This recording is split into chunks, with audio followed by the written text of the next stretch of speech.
Kahit na yung 30-40% dyan, nauuwi sa korupsyon, alam naman natin yun, nakita na natin sa flood control.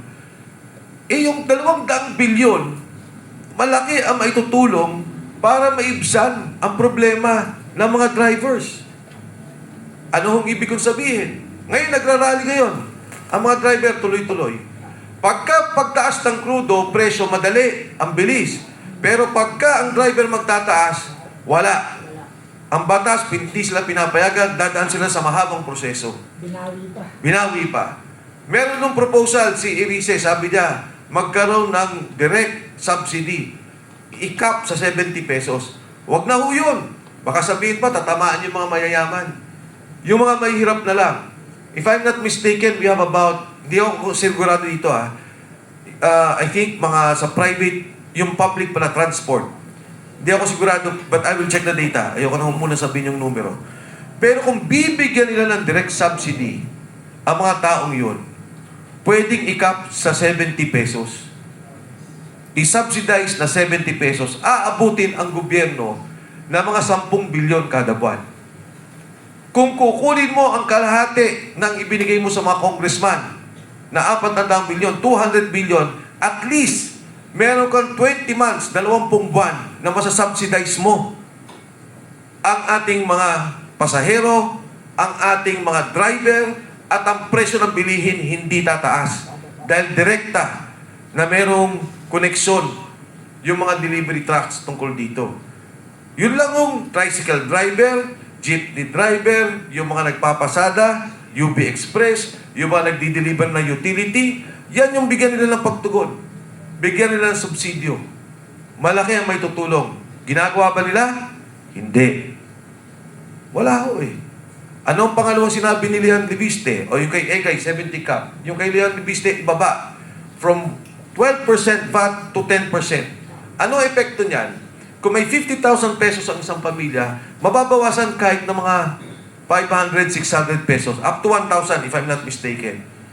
Ayaw nilang payagan.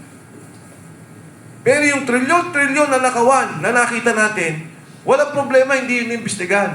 Itong maliit na problema na direktang makakatulong sa tao, kahit na mangutang ang gobyerno, nangutang nga sila eh. Kinuha nga nila yung PhilHealth, PDIC, nangutang sila para sa flood control. Ito, direktang serbisyo sa tao para maibsan ang gutom, maibsan ang kahirapan, hindi nila magawa. Kaya ito po yung pinag-alaban ng Rage Coalition. At nandiyan po si Mayor Baste Duterte na tumatayo para sa amin. Leader namin lahat, tagapangulo ng PDP at tagapangulo ng Rage Coalition. Lalaban po kami, hindi kami mananahimik, tuloy-tuloy kami sa bawat kanto, sa bawat barangay, sa bawat komunidad, sa kalsada para ilabas ang hinaing ng taong bayan. And fair warning to Senate and Congress. Kahit anong gawin niyong pagbababoy sa politika, kahit matanggal niyo si Inday Sara Duterte, lalabanan namin yan. Lahat ng puwersa gagamitin namin. Pero kahit na gawin niyo yan, may panlaban pa rin kaming Baste Duterte. Yes. Hindi po dahil ang Baste Duterte ay isang tao, isang mayor ng Davao na kumakatawan lamang sa apelyido ng Duterte.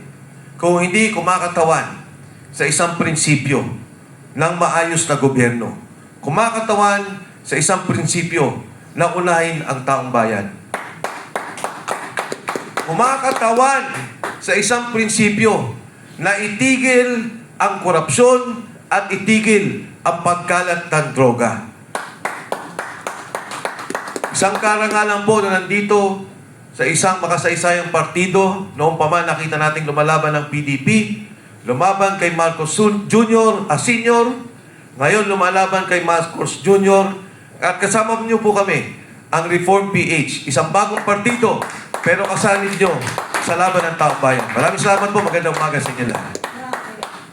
Napakainit ng umaga ngayon. Sinasabayan niyo yung 50 plus na temperature. No? Baka mag-collapse tayong lahat, pero dapat hindi tayo mag-collapse. Yung mga talagang tiwali ang siyang dapat magsipagtumba. And sa pagkakataong ngayon, gusto ko sanang bigyan ng linaw. Actually, ang linaw ng paliwanag niya, diretso eh. Ang galing ni Kong Mike, no? Impromptu, grabe. Parang nakaka-starstruck yung galing niya talaga. Let's be direct. Why should this be taken seriously this time? Hindi ko na matanong pero tatanungin ko ulit. What makes rage different? Kasi ang dami na nagka-comment ko tulad ng sinabi ko kanina. Ano ba yung pagkakaiba ng rage this time? Kong Mike. Actually, ma'am, isa lang naman talaga yung pagkakaiba. Lahat naman tayo kumikilos, di ba? Lahat tayo kanya-kanya kang galaw. Tayo, ma'am, nakikita-kita. Pero ngayon lang ang unang pagkakataon na tumindig na ang isang Duterte.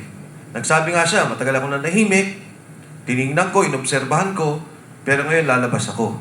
Napakalaking bagay sa atin yun. Ang isang rallying figure, ang isang sentro, na lahat tayo magkakasama at kikilos. In fact, no less than Chairman Cusi, bago ako pumasok dito, nag-usap kami, sabi niya, ano ba nangyayari? Anong gagawin nating direksyon? Sabi ko, Chairman, sa ngayon, may pagkilos ang mga kababayan natin sa Luneta.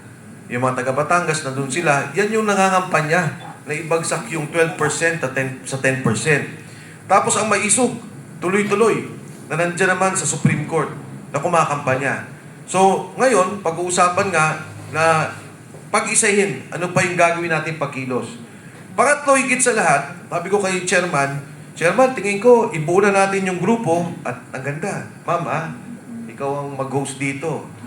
Doon sa Kongreso, na magkaroon tayo ng isang desk o ng isang lugar para habang nag-i-impeachment hearing sila, sagutin na natin kaagad kung anong nangyayari. Tingnan niyo naman, no?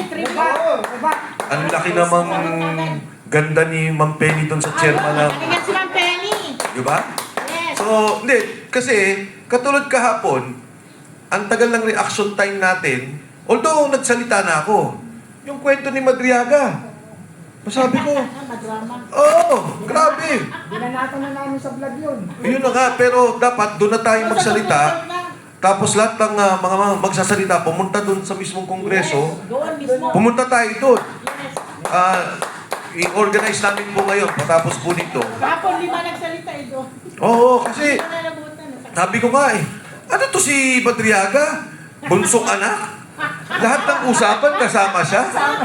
Lahat ng anuan kasama siya? May sulat pa. Oo. Pabagsakan ng bansa, kasama siya. Tayuan ng military intelligence group, security group, kasama siya. Dalahan ng